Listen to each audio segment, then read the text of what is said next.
Okay, we're good. Annemarie, how are you? I am great. How are you? I'm doing super well. I apologize for my delay. I can share this. This is actually now a known thing is that we're actually working with a couple surgeons on elbow OCD protocols for taking baseball ones and putting them into gymnastics with like new literature and all sorts of stuff. So we have a large surgical meeting today at 2 with the doctors and their fellows and all those people to like kind of make combined resources from surgical all the way through return to sport, which is pretty cool.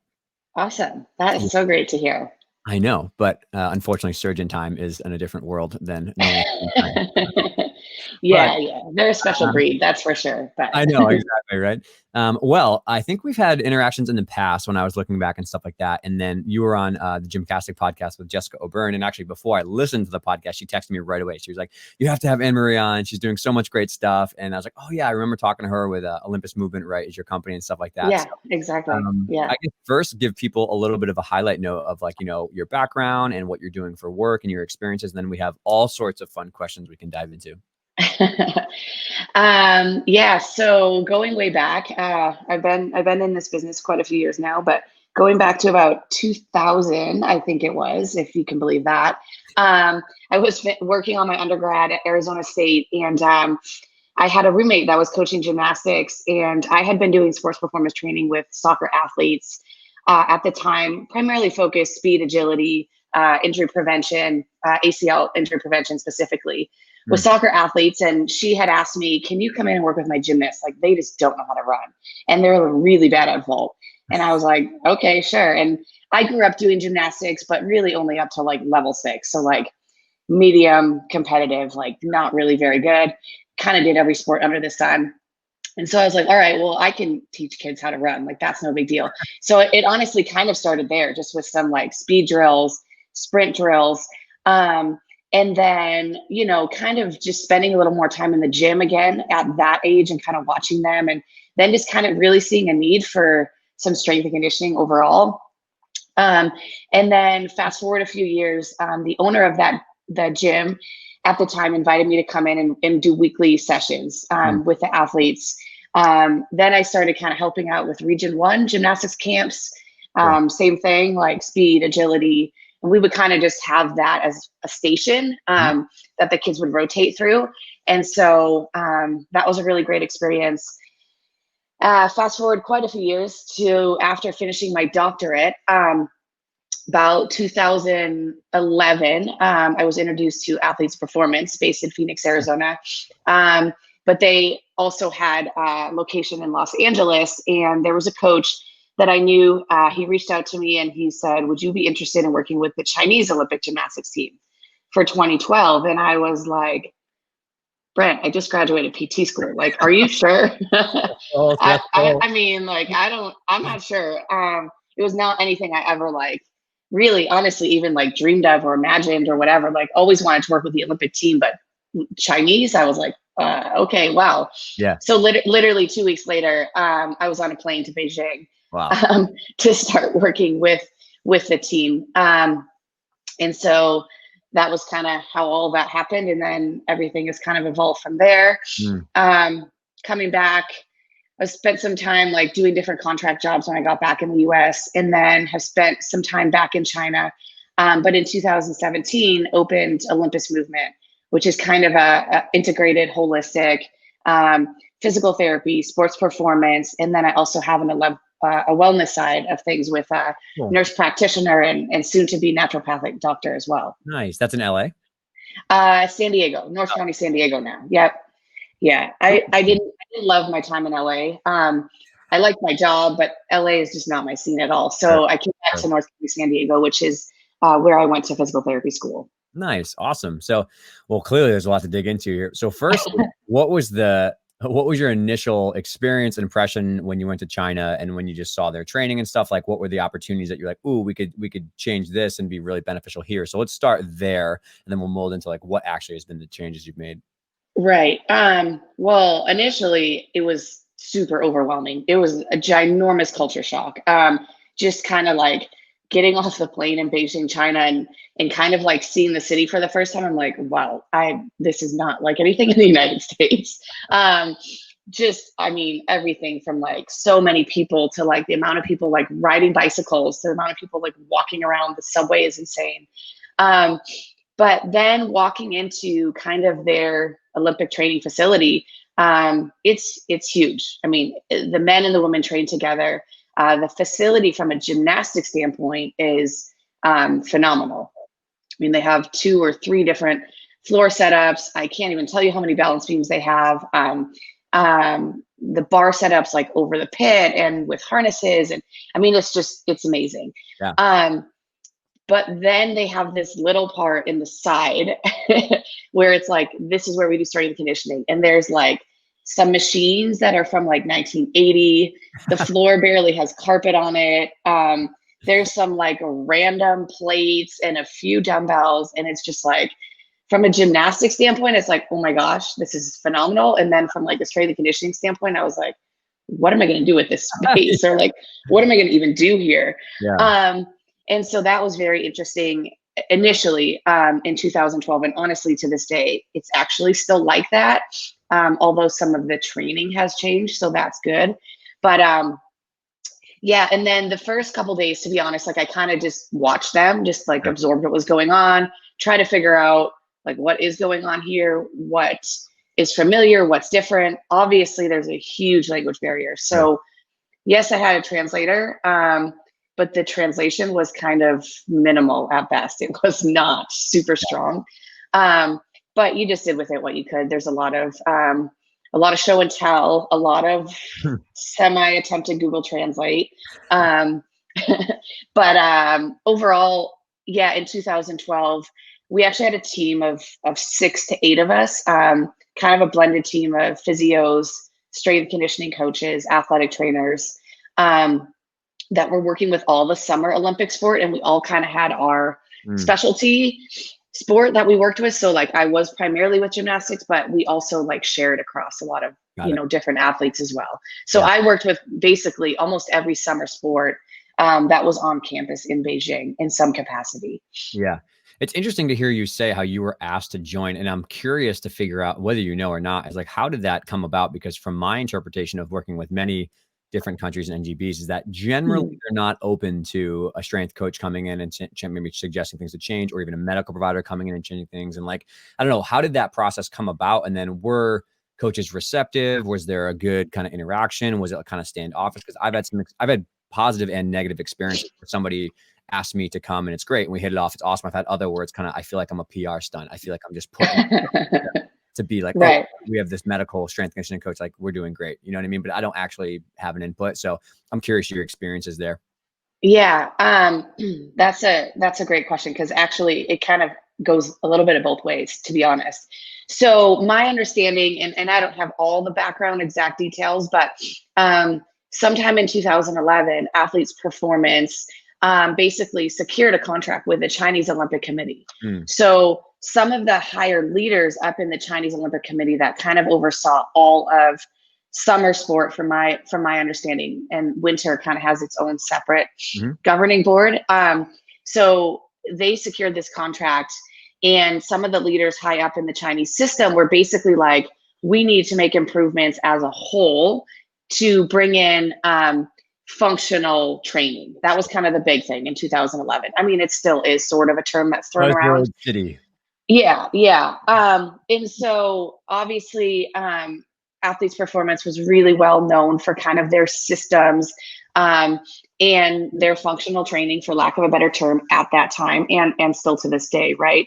And so this higher up leadership group kind of said, we need to make an overhaul of all of our sports. So the NGBs then basically, it seemed like, didn't really have a say. Like it was like the higher up leadership that was like, okay, everybody's going to have somebody from Athletes Performance working with their team.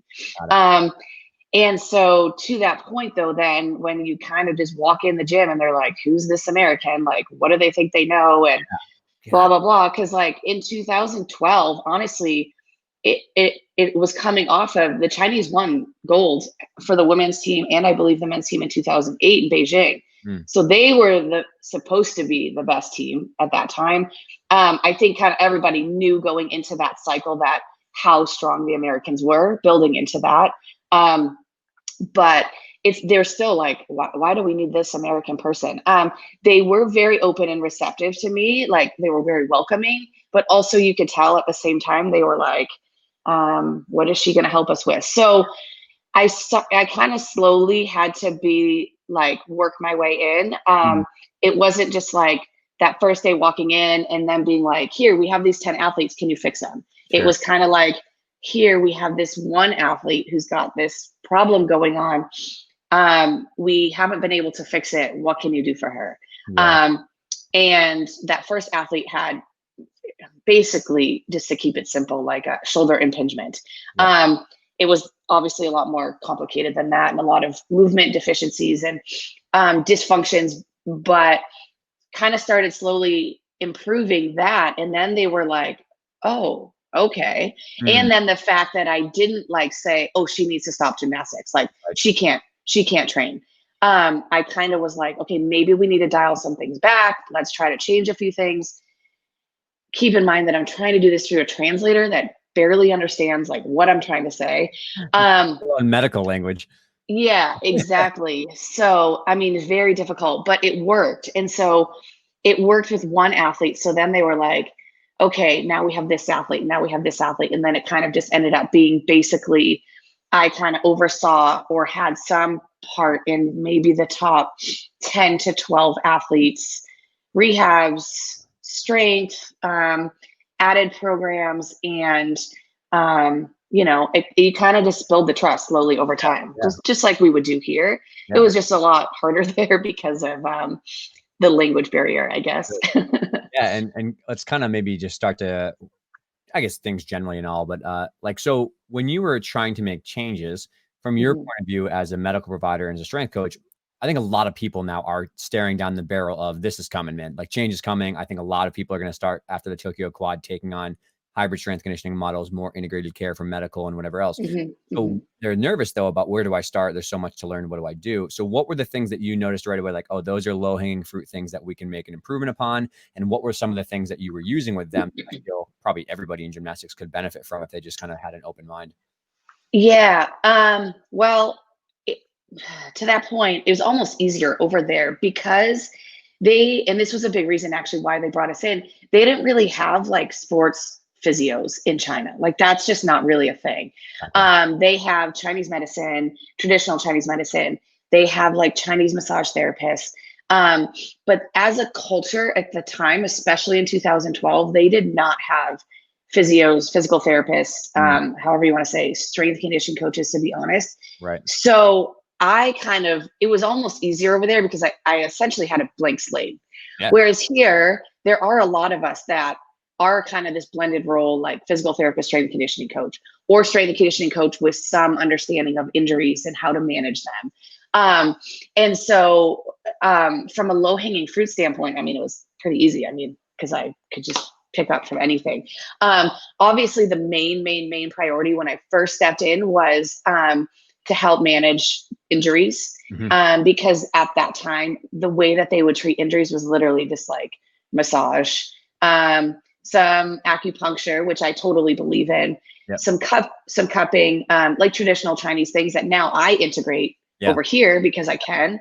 But when I was there, it was really just looking at their fundamental movement patterns of, you know, scapulothoracic mechanics. Low back pain obviously was an enormous problem that I saw across the board. And then from a rehab standpoint, kind of starting there and then sort of shifting that into the kind of return to sport and picking up the more strength and conditioning pieces there. And again, from a gymnastics strength and conditioning standpoint, especially in 2012, it's evolved a little bit since then. It was very basic. I mean, we weren't really using barbells at that time. We were maybe using some like 8-pound kettlebells or dumbbells at best, a lot of band work. Because also it was all I had access to in the gym per se. They had a separate training hall, I guess you could say, that was like a strength and conditioning area for all of the sport athletes. So as often as I could convince them to go over there, we would take them there. But that kind of took a while to evolve into. But then quickly fast forward to like 2000, end of 2019, there is a much better overall integration of strength and conditioning on some level for them. It still has a long ways to go, without a doubt. But it absolutely has gotten better since 2012. I'd like to say that I had some influence into that. Yeah, I'm sure. I don't know if that's entirely true or not, but the fact that every couple of years they keep asking me to come back, I think it speaks to some level. And I was impressed when I went back in October of 2019. So actually almost like a year ago now. They were doing some strength testing with the athletes. They were doing squat strength. They were doing explosive jump testing. They were doing bench press testing, which I found a little bit comical, but whatever. I mean, some of it you have to take with a grain of salt because they are trying to improve. They still don't really understand fully how to, but like little 15-year-old, like 80, 90-pound gymnasts doing bench press. Like, I mean, actually they're super strong little kids, but it was just funny. Like, why are you guys doing that? Like, that was not something I would pick for a female gymnastic athlete, but that's fine. But actually a lot of the rest of it was really was good. And then some of it also was overkill.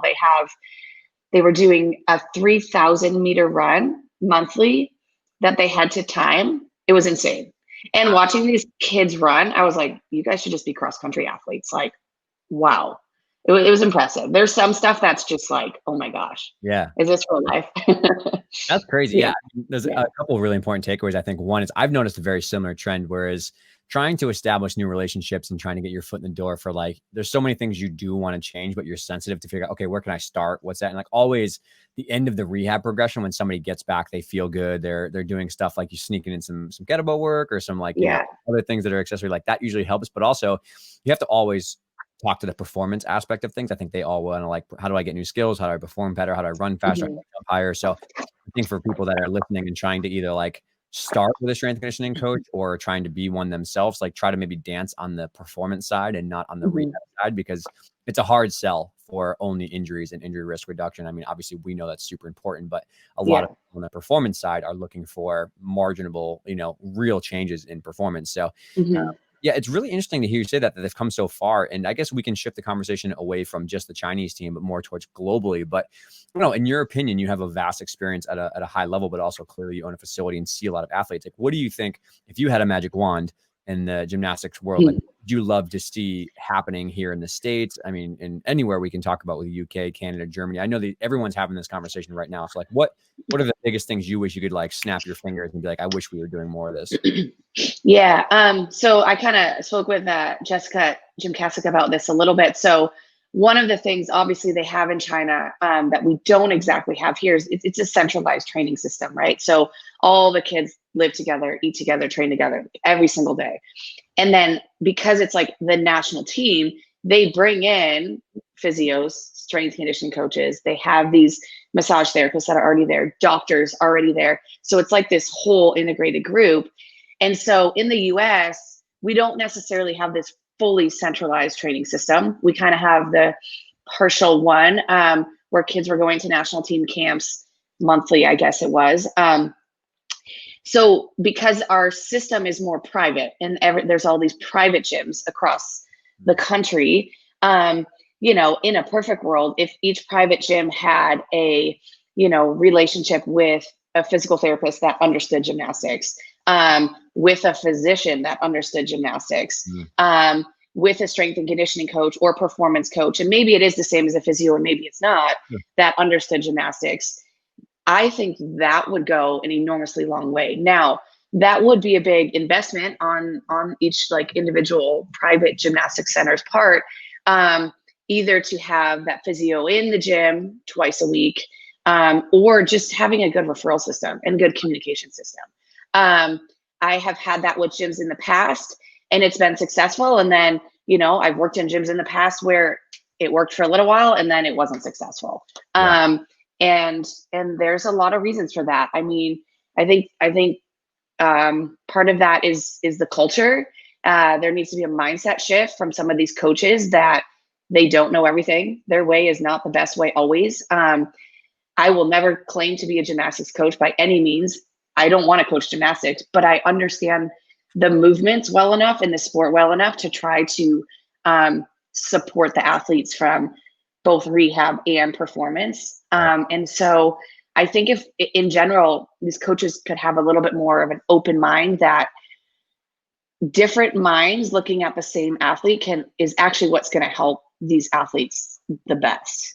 Yep. It's not one way or the highway. Like, and again, I don't have all the answers by any means. Like, you and I could probably look at the same athlete and see two different things, or see the same thing but see it differently and have different ways to fix it. And what works for athlete A with the same dysfunction as athlete B may be a different treatment plan, right? There's not like a one size fits all. And so I think that internationally is an important shift. I'm not super familiar with what a lot of other countries are doing specifically. Obviously, I'm very familiar with what China is doing, pretty familiar with what the US is doing. But outside of that, I'm not fully tuned into what everybody else is doing. But in general, if we could see that across the board in the sport of gymnastics, I think it would be very, very, very beneficial to the sport and the athletes. Yeah. And longevity. I mean, I think that's the biggest thing,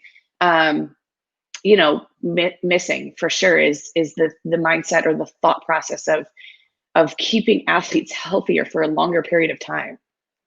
Yeah, no, absolutely. And I think what you're saying is very much echoed in other experiences I've had in other countries.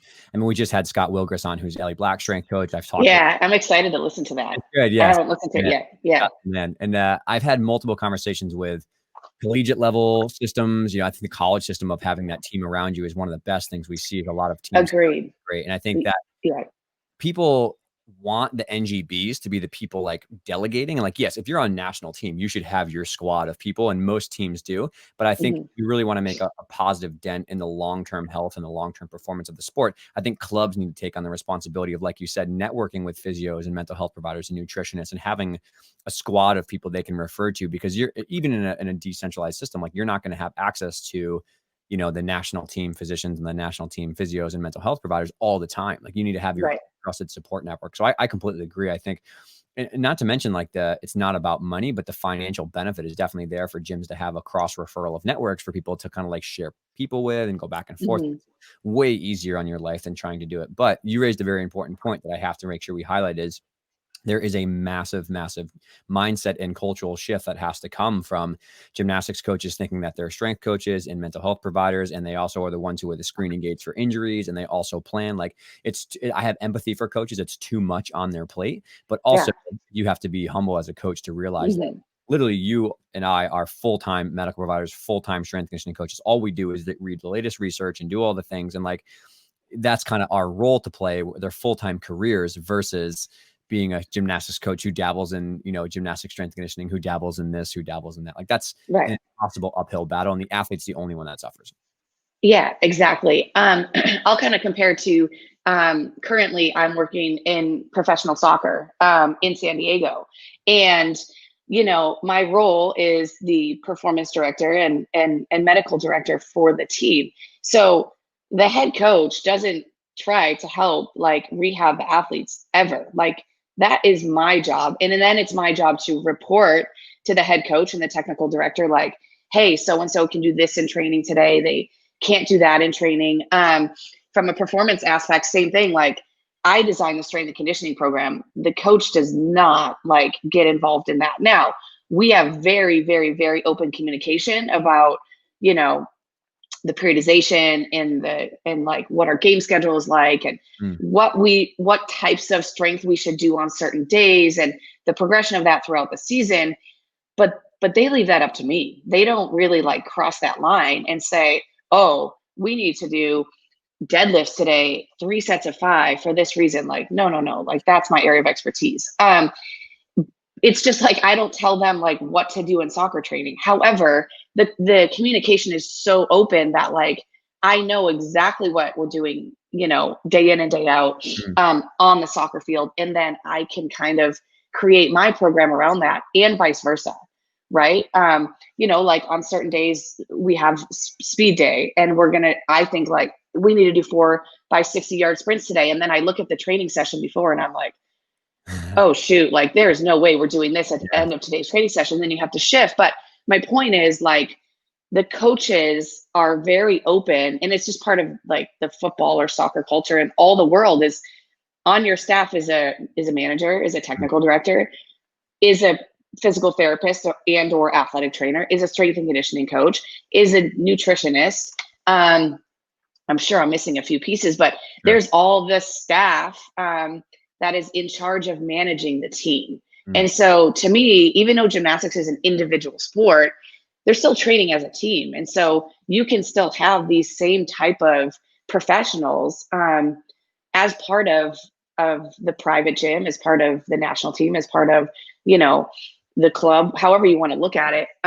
It's kind of how the rest of sport functions around the world on every level. I mean, look at like Major League Baseball, National Football League, like that's how they function. They have an enormous staff of specialists that, you know, all work together to improve the athlete or improve the team. And so it's just interesting that it's taken the gymnastics world this long to come around to, you know, maybe being open to that. And it still has a long ways to go. Yeah. Yeah. And you led my next question perfectly. It seems like, I don't know, from the traditional gymnastics point of view, people are like, oh, this is like a glorious utopia where everyone is like getting and like, honestly, it's not that hard to do. So in your opinion, what do you think the bottleneck is? Why do you think people at the last 20 years have been so resistant to maybe conversations about peaking ages and long-term development and strength and conditioning being used, or nutritionists or stuff like that? What do you think the main barrier to real change is? Because I feel like everyone's just spinning their wheels right now and they want to change, but no one, everyone's like real gun shy. I don't know. I think if we knew the answer to that, we'd be able to fix this problem, right? Yeah. But well, you made one of them, which is people's mindset shifting. That's definitely a big one. yeah, and I think just there's just been a long cycle of like this old school philosophy in gymnastics of just like, you know, numbers, volume. Like the more we do things over and over again, the more likely we are to be able to, you know, get that skill or improve that skill or improve that strength. But I don't know. I don't really think that's really working. I think that's why athletes break down, is from just doing the same thing over and over again, instead of like, okay, what can we do differently to improve this problem? I just think it's maybe some younger coaches coming up now, like athletes. I mean, like Jordan Weber comes to mind, like seeing Kyla Ross coaching at UCLA now, like these kids that kind of went through the system and were very successful athletes, but didn't have maybe the best, I don't know what phrase to use, but Experience. Yeah, exactly. Them being open to now including, you know, work with nutritionists and sports psychologists and strength and conditioning coaches. Like maybe this younger group of coaches that's coming up now is going to help evolve the system, whereas some of the older coaches that have been around for a long time they're just not open to it. They're just stubborn. They don't know any different. And so, you know, maybe as some of those start to phase out, for lack of a better term, and this younger generation kind of is up and coming, hopefully we see some improvement. But also to your point, like how do we get these older coaches to be open to the right thing or to the better thing or to kind of this more like team integrated system? Yeah. I don't know.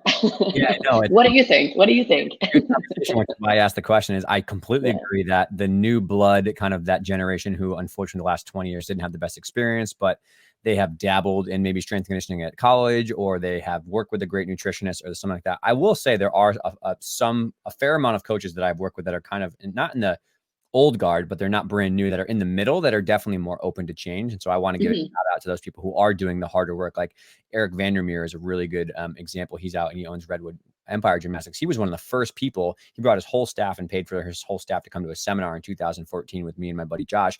And he was like in his 50s or 60s at the time, and he changed his entire gym.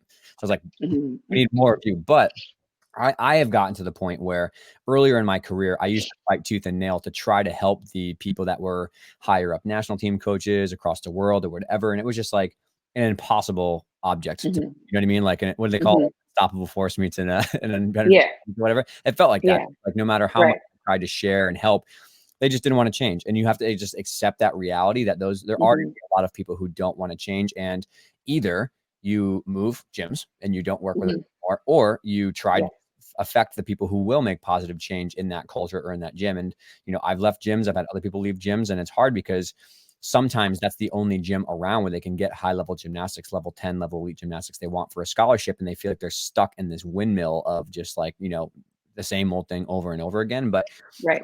I think that we have to put our efforts investing in that new generation of coaches. We have to be Mhm. willing and able to give them the information they need and not make them break their wallets for it, or also like spend hours and hours and hours like of their free time. But also too is I feel a large amount of change has to come at the club owner level. Like we have to make a positive dent on the mindset and the emotional catalyst for the gym owners to say like, hey, like maybe your staff aren't really happy because they're overwhelmed, they don't know what to do, they feel frustrated, the kids aren't powerful enough, they're not motivated, people are kind of like blah, they don't really like their job. If you can empower those people with education or opportunities to get fired up about liking their job again, and giving them things from an empathetic point of view, like, hey, I know you didn't get the best education, but here's some stuff that can help you. That's a much Mhm. different approach than like, hey, you suck at your job and you're not doing it right, stop doing it. So like learn all this stuff. Like I'm never going to learn anything if somebody comes at me like that. So I think Right. we need more empathy, I think, and people need more help. And unfortunately, I think sometimes what they get is especially in our climate right now, is they just get whiplash effect of just like lumped into the same category of all coaches are bad and everyone's malicious. And I don't think that's the reality at all.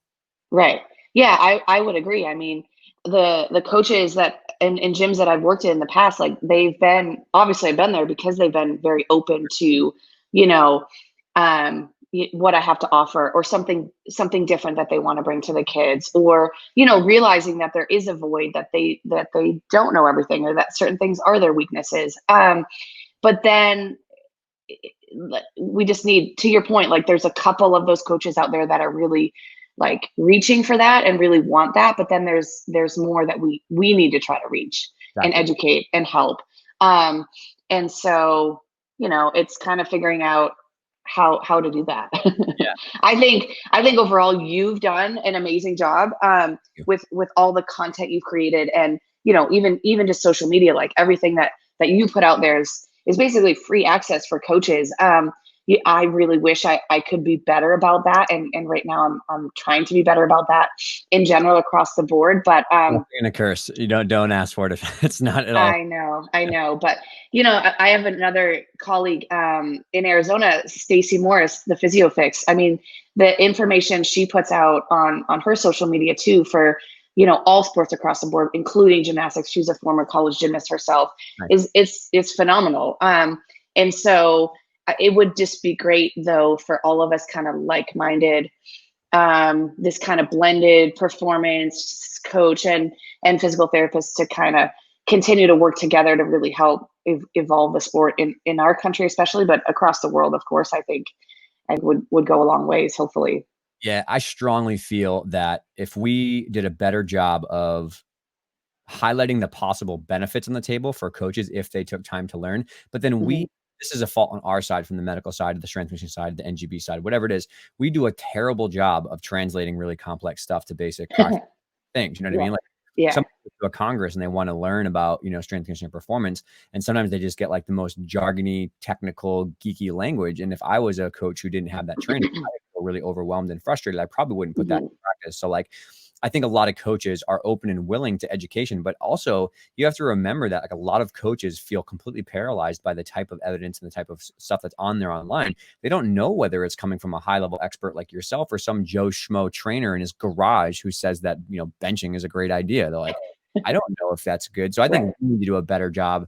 I strongly feel we need international consensus statements from like groups of people. We need like physios, doctors, coaches to get together and have these conversations about best practices for some of these really hard conversations about, long-term athletic development, peaking age. What does the evidence say about if you start level 10 at 12 years old, what does that do for your body long-term?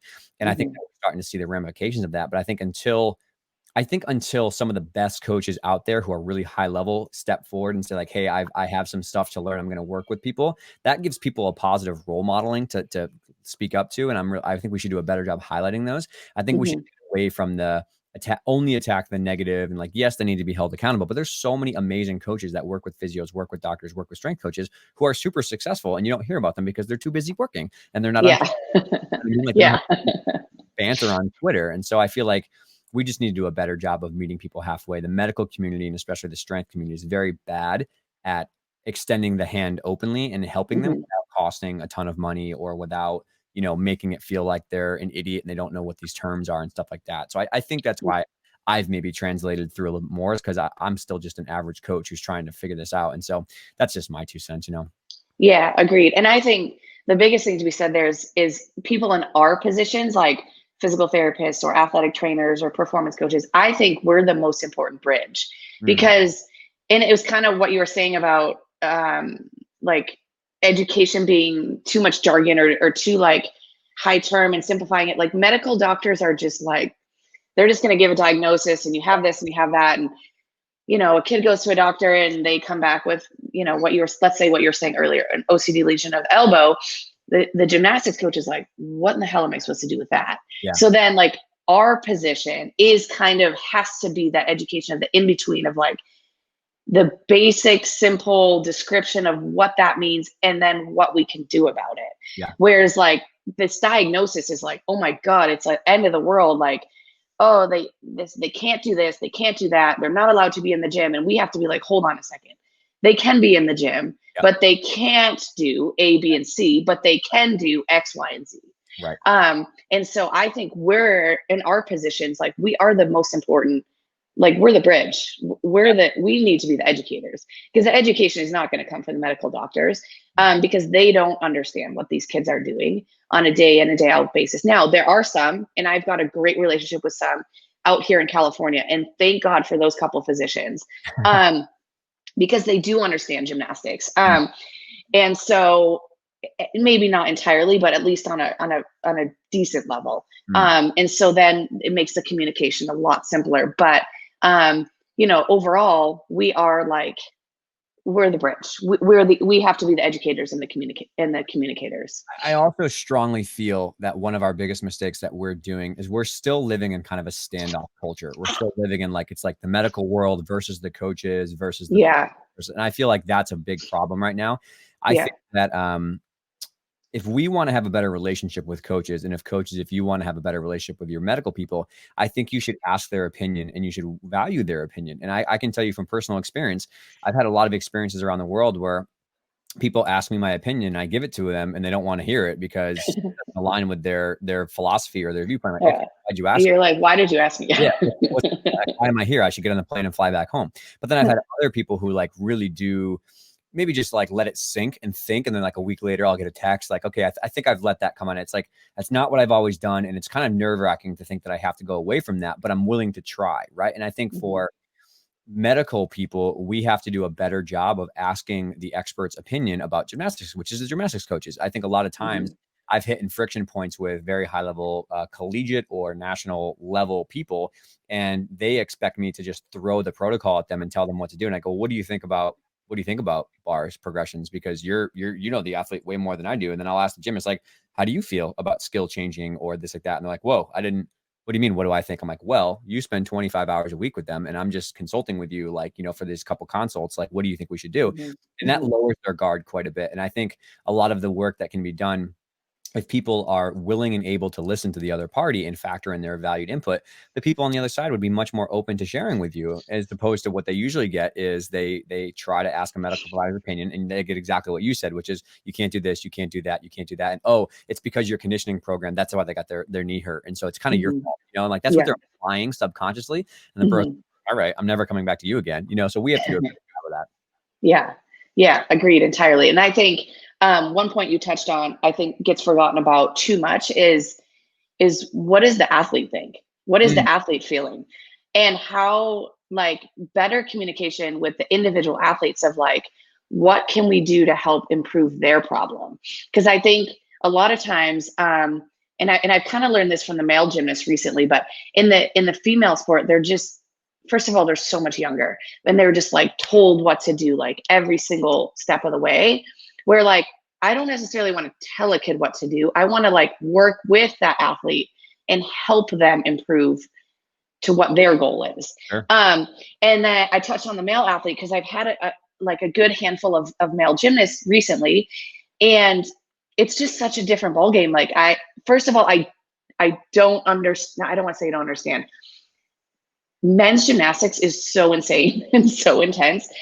You have to be, yeah, but I have one athlete right now that he's a ring specialist, college gymnast, and he teaches me so much because we'll talk through certain movements and I'll kind of watch him and he'll be like, it really hurts in this position. And then I'll think about what muscles are that, how can we activate that outside of that pain-free range so that you can get stronger, so you can go back and do that skill on rings. Because like, I mean, I can watch rings, but like the amount of strength it takes, like, you know, Dave, like it's just ridiculous. Yeah. But my point is like, I literally talk through things with him. I learn things from him so that I can help him. Sure. Because I don't know the exact like skills and like how you get into those positions and all these things, but we can like dial it in, slow it down. We can do things in my gym, and then I can create like a rehab program. You know, he comes to see me once a week. We create the program. He goes back, does it at his gym on his own, and then he comes back next week. Or he comes back next month. I mean, honestly, I probably only see him twice a month, to be fair. But it's working with the individual athletes to like help fix their problem. Also the coaches, of course, right? But like for him, for example, his gym is 2 hours away from me. I don't know his coach. I don't really have a relationship with his coach, but we work together to help fix his problems. Yeah. I don't just send him and say, hey, you need to do A, B, and C when I'm like, I don't even know if that's actually really going to help him or not. Yeah. It always comes down to this conversation of people are always like, yeah, but this person won't change or this athlete won't listen. It's like, well, have you asked them what they think about the situation? Like, have you asked them what their ideal future is, what their goals are, what they want to do? And like, when you actually ask them, like, what do you want to go towards? What are you trying to get back to? And they tell you, and you can paint a picture of like, okay, well, this is how we get you back to those steps. And in our world on the medical side, a lot of that is like why we have to be a little more conservative on the first couple months of rehab or surgery, or why we have to kind of think about a long-term goal, not just this season. Like those conversations are easier when you ask that person's opinion and you put the ball in their court about what do you want? What are your goals? What's the ideal vision of your future that you would like to have? And I can think of an example right now. I'm working with a very high level gymnast who possibly has to get a big labral repair because of years of progressive kind of like degeneration, but she's got a full ride scholarship, and she's really, really upset because she's going to miss this season. I'm not going to go into details, but I'm like, what do you want out of this? She's like, I want to compete in college. That's been my goal my whole life. I go, okay, I know this sucks. This is going to be a hard 8 to 9 months, but this is what will get you to your end goal. And I know we have to sacrifice some stuff now, but let's just accept the reality and deal with it. And it was very different of me giving it to her saying, what do you want? What do you think is the best approach? Blah, blah, blah. Versus me being like, oh, well, you need surgery. This is what you're going to do. You're going to miss this much time. You're going to miss this. And then you're going to get back to that. And it's like, she instantly turned her mindset over the other way and actually had some better interactions with her coaches because of that. Yeah, of course. Yeah. Cause you empowered her to have a say in her choice, basically, or like giving her the choice. Yeah. The end game is she's got to have surgery, but it's the way we communicate with these athletes and with some of the gymnasts, especially. I mean, generally speaking, we're talking about a lot younger population. Right. And so it does make things a little bit more difficult.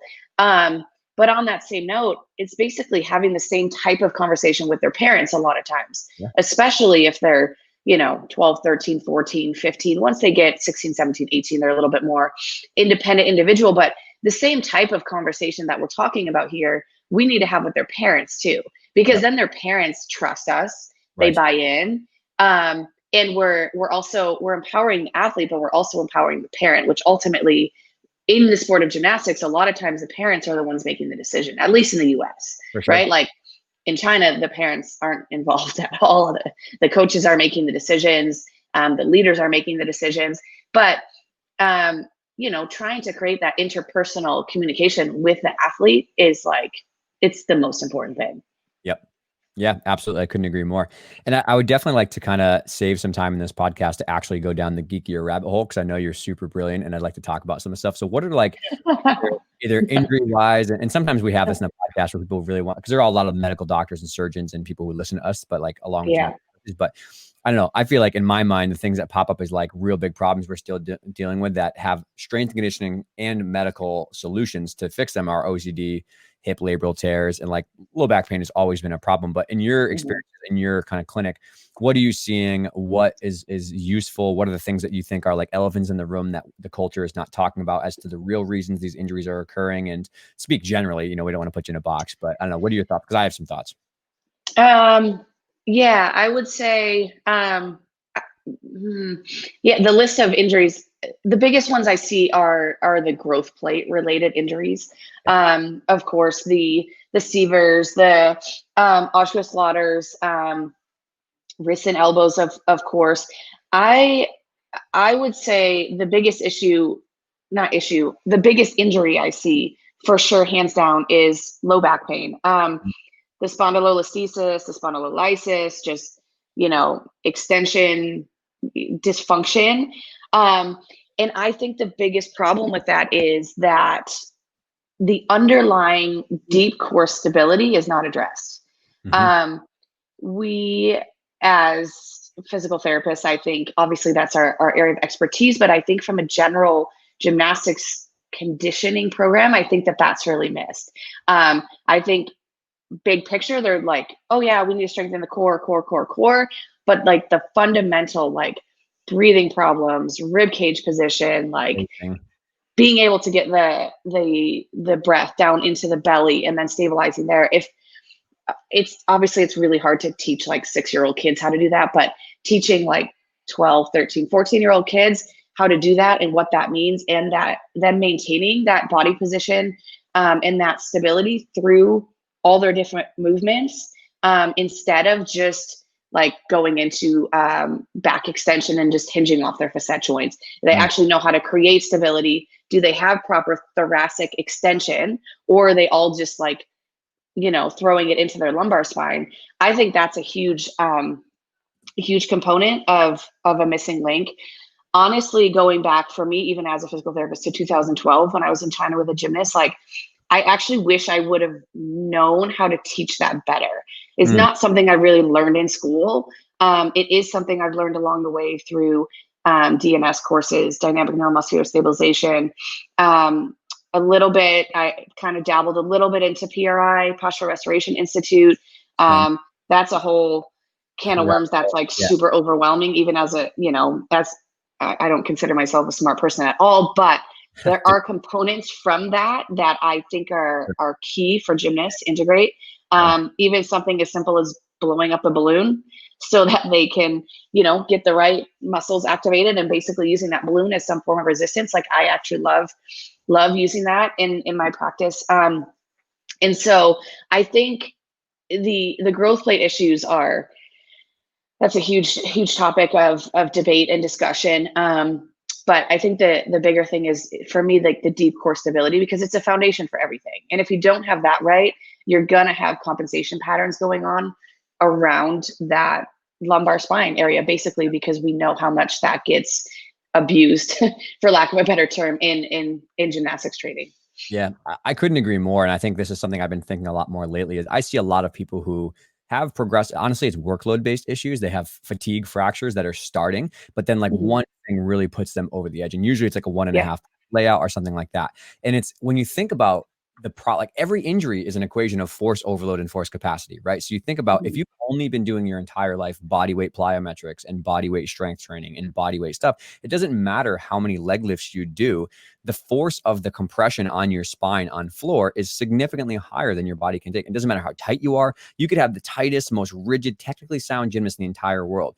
But if they are doing skills that are 10 times their body weight, which is recorded on floor, eventually you're going to hit a rate limiting factor of when you hit the floor and you buckle somewhere because you're not strong enough. That's why like loaded carries and farmer carries are so helpful, because they teach that dynamic stabilization and the ability to breathe and brace and get like full depth control under loading. And so like that's a problem that I see, and like almost a no-brainer for me. Like, why don't you see that this could be so beneficial? If punching ability is so important to you, yes, train it technically and learn about stiffness and stuff, but like why wouldn't you do strength conditioning that is just loaded walking? It's just like resist walking, right? Like that makes no-brainer sense for me. So but instead I don't know whether it's culture, whether it's folklore, but it's like, no, more box jumps, more leg lifts. Your core's not strong enough, more V-ups, more hollow rocks. Like that is a gymnastics specific shape that is Yes. not going to tolerate anti-compression forces. So that's Right. personally what I see is like that. But that goes to the bigger conversation of like, back to why strength and conditioning can be so valuable for so many of these injuries. Like we know Mhm. from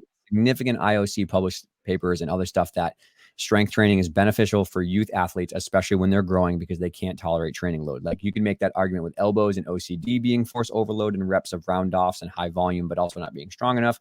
You can make that for compression based back pain. You can make that for Osgood-Schlatter severus. It's just like you're not strong enough and you're doing too much. Slow Yeah. down, get strong, get really good technically, and then get through puberty in one piece. Exactly. Exactly. I mean, to that point, I love when people ask, and even Jessica asked me this, like, is strength training bad for young athletes? And I was like, absolutely not. Like, obviously, I'm going to be biased, but think of like this box jump activity, and I use box jumps in different forms. So I'm not anti-box jump by any means, but that athlete, the force that they're putting into the ground and then exploding back up onto this box, you're adding their body weight, you're adding gravity into that factor. So, you mean to tell me that they can do that 300 times during a week, but then they can't do a hex bar deadlift with that's like 85 pounds where they're actually stabilizing their spine, bracing their spine, picking something up off the ground? Like, that doesn't make sense. Mm. And in the same, just even thinking about like back handspring, back handspring, back handspring, like the amount of force that's going through the shoulders and the spine in that movement, in extension, but then you can't put a barbell either in a front rack position or back rack position on them and have them, again, stabilize their spine in a controlled environment and learn that movement pattern, first of all, but then being able to do it under load, that's not going to help actually stabilize their spine over time and be able to manage and undertake that load. That's just ridiculous to me. But to your point, it's the old school philosophy of like, oh, we just have to do these gymnastic specific skills only. Well, hold on. These weighted skills are actually going to help these gymnastics skills. Yeah. Because they're under like a more controlled environment. And then you're specifically strengthening certain movement patterns that are also forgotten about in gymnastics, which if you don't address them leads to more compensation patterns and more limitations and more issues. Yeah, I'm not going to go into the story in depth, the person, because I don't like gossip at all. But I remember when I was in like, I don't know, just starting out and I was trying to promote this idea. I had a discussion with someone. I was like, okay, tell me exactly why you don't believe that strength conditioning is a good idea. And they were like, oh, well, I've just seen people with bad form and they get hurt and it hurts their back and stuff like that. Like weightlifting is dangerous because the loads are too heavy. Literally an hour later, I watched that coach have the athlete do 4 double pikes and just blow out their spine with bad landing proper. And I was like, the athlete started to grab their back and I'm like, so weightlifting is dangerous, but this is okay. I didn't say it out loud, but like in my mind, I'm like, so this is okay though. 5 double pikes to your face is okay. And that the forces of gymnastics that we know are 15 times your body weight are not that bad. But a trap bar deadlift is dangerous. Like, and it's like this one person isolated was a very hypocrisy. She was very standoffish. She didn't like me personally. Let's just be real. She didn't like what I had to say. So she wasn't hearing what I said, but like the myth of like, it's going to cause injury. Yes, if you do it wrong with poor technique and you have the bad programming, but that's the same thing for gymnastics. If you do gymnastics with poor form and no preparation and bad coaching, you're going to get hurt, right? And there's no evidence that supports that when properly done. It's a thing, but it's amazing to me how we still cling on to these beliefs and these hopes of like, no, this is dangerous or it's not going to be. Same thing with flexibility, same thing with getting bulky. Like we've had this conversation multiple times and it's like, it's just not true, right? It's just not accurate when you look at the literature, but I always get that way with like blind changes and stuff too. It's like, if a blind change or a round off is multiple times your body weight, how can you not see that a Turkish get up or some sort of overhead carry is 1/5 of a blind change, right? And I think this goes to the bigger conversation about like, in order to really make this stick and be like, let's use strength conditioning when they're younger and do it properly, we need all these conversations to mold of like, get somebody to help you, right? Learn something new, but then also stop thinking that 16 is when all the magic needs to happen and we need to crush them before the age of 16 for a scholarship or for whatever else it is. Like, let's just everybody agree that it's best health practices for the athlete to get through puberty ages 10 to 14, maybe have a slightly longer off season and take time to cross train, maybe push the delayed specialization peak out, maybe use strength and conditioning when they're kind of in a flared up time where they can't do too much loading, and just calm down. Just be patient. Just like the sport's not going anywhere. No one's going to die. Like, I know that you're getting these college recruiting letters. That's a whole bag of worms in itself. But like, if you don't have somewhere to go by 15 years old, the world is not going to implode. Like, there's going to be better benefit to you getting healthy and safe through your injuries and then going on to your college program. Yeah, I couldn't agree more. So I think I lost my headphones died. Can you hear me though still? Fine. Okay. So yeah, I couldn't agree more. I think actually you brought up one thing that I think this year is maybe going to change people's mindset a little bit is having some sort of off season. I mean, there's no off season in gymnastics. That's another thing that's a little bit crazy to me. Like, looking at all these other sports across the world, they all have an off season, but gymnastics doesn't have an off season. I mean, in theory, they say like, oh, after the national championships is off season, or after the state meet is off season, depending on the level of the kids. But it's not an off season. No, that's exactly what I'm saying. It's just like, and so I don't know, it'll be interesting to see. It's hard because of, different countries had different levels of shutdowns this year where kids couldn't train. They couldn't be in the gym. Some kids didn't train. Some kids couldn't be in the gym. Some kids, especially in the US, right? Because the different states had different rules all over the map. Some kids trained through it. Some kids, who knows what was going on different levels, because it depended on where you live. But I would be very interested to see, and I don't think this is something we can actually research. I don't know how we would do that, but kids that actually took maybe a month off because they were forced to in 2020, because they couldn't get in their gym and train, how much better are their bodies feeling because they had that time off? And I know there's something to be said about the repetition of gymnastics and this and that, blah, blah, blah, like compared to other sports. But is a month time, like literally downtime, that much of a detriment? No, actually, I think it's a benefit. I do too. Yeah. Yeah. And also, like, I've talked to like some friends of mine, like Colin Van Wickelen is a national team member. He came on the podcast. I've talked with many, many other elite and like very high level NCAA gymnasts, and they've all said they felt better after the break. And I will say that what we had of 4 months, 5 months, I think is too much time off for an athlete. But 4 to 6 weeks after your major competition, to take 2 weeks fully off and then have 2 to 4 weeks of cross training and getting all your movement assessments done and getting a strength program and like kind of just getting your rhythm back, tramp, low impact stuff. Like, I think it's there's no evidence that says that wouldn't be great or beneficial. Again, it's a mindset change, but also that requires us taking a really hard look about the season structure, about like, why do we have a meet season that goes from, in some places, October to May, Yeah. season, or college season that's really, really condensed? Why can't we have 2 months longer in a preseason and, extend our break and then have a shorter competitive season with maybe 6 meets instead of 10, right? And then states, regionals, nationals, and then have more time built in. And like, like, why not? Why are we doing this arbitrary season of schedule that doesn't follow proper periodization science, doesn't proper like long-term, early specialization stuff? Why are we just flying by the seat of our pants? And I've had these conversations, and like, yes, there's a performance benefit to more meets and getting people to move up. I get it. But sometimes the conversation landed off as like a financial incentive. It's like, well, we got to kind of make the budget, and we got to get this many people. And it's like, oh, okay, I get it. Well, sorry, that's not worth ACL tears. That's not worth broken back in OCD regions. So, yeah, small soapbox, but yeah, I think a lot of it is financially driven too, right? I mean, I think of all the private gyms hosting these like invitational meets, and the amount of kids that are at these meets. It's great, but a lot of it is financially driven, which makes sense. But again, big picture, we can have those meets. We just need to maybe not have as many of them, or each gym has to be like, okay, we're only doing 6 meets this year, or we're only doing 8 meets. I don't know what the magic number is. I'd have to, think about that and study a bit more. And again, what is the total length of time that we're fitting those meets into? So, there can still be a financial driven component to it, but sure. Let's be smart about it. Let's not let all of it be about money.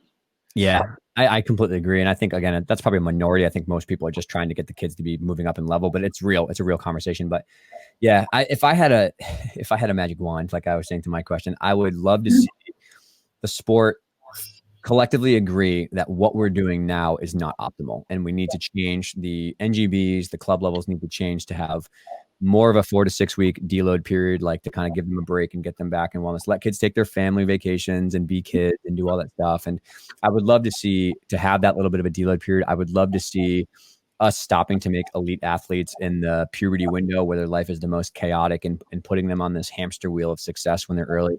I would love to see physios and strength conditioning coaches and gymnastics coaches working together as small teams and making nice little integrative units where they can start lifting when they're 10 to 12 years old and loading them. I'd love to see college scholarships stop being pushed so early. I'd love to see parents stop being a little bit crazy and coaches getting better education. Like, all these things would be so wonderful. But I'm only saying all these things because I think the podcast now has the ear of some very high up in NGBs and national governing bodies. So like, put in the work, the time, the effort, the resources to make those things happen. And it is amazing to see what the sport would look like in 5 to 10 years. Right. Yeah. Yeah. I couldn't agree more, but baby steps, right? For sure. I think the biggest thing is us just being able to have more influence into the local private gyms and into the at the regional level and then of course the national level. And then, just creating a solid network of physios that have experience in gymnastics. And none of us need to be experts in gymnastics per se, but there's a whole group of physical therapists that have zero idea like what is going on in gymnastics. But then there's a solid group of us that really do understand it and have come from that background or been in it for a long time. And, us just supporting, our local gyms. I mean, I'm in Southern California. I look around, like there's some that are a bit far away from me, but within a 2-hour radius, I mean, there's got to be like at least 20 like competitive gymnastics facilities, if not more. And I maybe see athletes from 3 of them. And again, can those athletes come down to see me? No, not always, but maybe I can come up to their gyms and do education seminars, or I can, show up at their gym on a Saturday morning and work with their athletes for 4 to 6 hours or whatever. I would like to see all of us that have this area of expertise doing that more in our little like communities and making our communities bigger, right? Like I'm in Carlsbad, California. There's 4 gyms within a 10-minute drive from me, but like it needs to be bigger than that. I can reach the areas of Orange County and even like South LA and all of that, within a reasonable amount and supporting those communities. I mean, same for you, right? In the Midwest region, it's like people have access to you in some way, shape, or form. And so actually like utilizing that and utilizing your knowledge and making that part of their system. Yeah. And also too, is like, that's the blessing of the internet right now. And we're in coronavirus too, but like hire, like say someone can't come to your gym, maybe because of COVID stuff, or maybe they can, I don't know, but like invest $120 a week to pay somebody for a 1-hour session of consulting, a strength coach that is really great and they know what they're doing and they can help you just learn about new ideas. Where do I learn this from? What courses should I take? Where do we start? All that kind of stuff. Like there are thousands of great strength coaches and physios and medical providers who I'm sure would be more than willing to help, but also that, they could use the extra time and experience to learn from you. And then same thing with like medical providers and stuff is like go out into gyms and ask people need help and try to say you're willing to do it. Like there's so many people who have great resources. I think that if we all just, again, it collectively is all of us realizing like this isn't working. We need to try something new and exciting and using what we have to our advantage, which is a lot of great information and a lot of great people who are willing to help. Right. Yeah, totally. Absolutely. Well, is there anything else that you would love to share or talk about before we part ways? I'm not sure. I mean, I'm definitely, I'm disappointed that the Olympics didn't happen this year. To be honest, I spent, like I'd mentioned earlier, I spent a week in China in October, a week in November, a week in December last year. And then going into this year, 2020, was meant to be going every other month for a week. And then Stacy, who's based in Arizona, was going to go as well. And, it's kind of heartbreaking, even for me, to see the amount of time and effort and resources that these kids put into their training to prepare for the Olympics this year. And to then have all of it like just taken away. Like even as a performance coach, I'm like, I was really looking forward to going to Tokyo, right? Selfishly a little bit, but more honestly, in the end, like for these athletes, like you see the amount of time that they put in and it's just heartbreaking, and like fingers crossed that they can all hold on for like another year.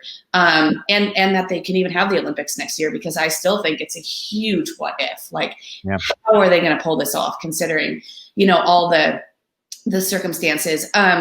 But what I will say, just being with the Chinese team this last year is, they still have a long ways to go in their progression of strength and conditioning. But I really, really, really am thankful, personally and professionally, for them to continue to invite me back, but also them being open to like some of my philosophies, I guess. And it's not my philosophies. These are like our philosophies as performance coaches and physios, right? And so I just would love to see the same thing in the US happen on a bigger basis as well, and continued improvement in our system in terms of coaches and governing bodies, and just better things being done for our athletes overall. I think that would mean a lot going forward. Yeah, I couldn't agree more. And I think it's a good point to end on, kind of extrapolating to the bigger picture too, especially given the chaos that we're working through with Athlete A, Gymnastics Alliance. Is like, I always just think about like, man, the young kids, the young athletes that literally sacrifice their childhood sometimes, like they deserve better from us as providers, as coaches, as adults, as parents, as medical providers, whatever. They deserve better for us. And so I think that's kind of my cry to people, is like, try to go above and beyond your current knowledge level, be open to new ideas, because ultimately the athlete's going to be the one who benefits, and you'll get much happier, obviously, as you know more and you're more successful with your personal endeavors. But like, I just think we owe it to a lot of these athletes that we're especially hearing now just got completely destroyed in their experiences, a terrible experience. Like, I think we need to do a much better job of taking responsibility and ownership of our role to play in what we do to help kids develop well. So that's just my 2 cents. Yeah, agreed. Well, so great chatting with you about all these things, Dave. Well, thank you so much, Annemarie. I'm sure this will be the first of many chats together. Yeah, right. Looking forward to it. Thank you. Have a great day. All right. Talk to you soon.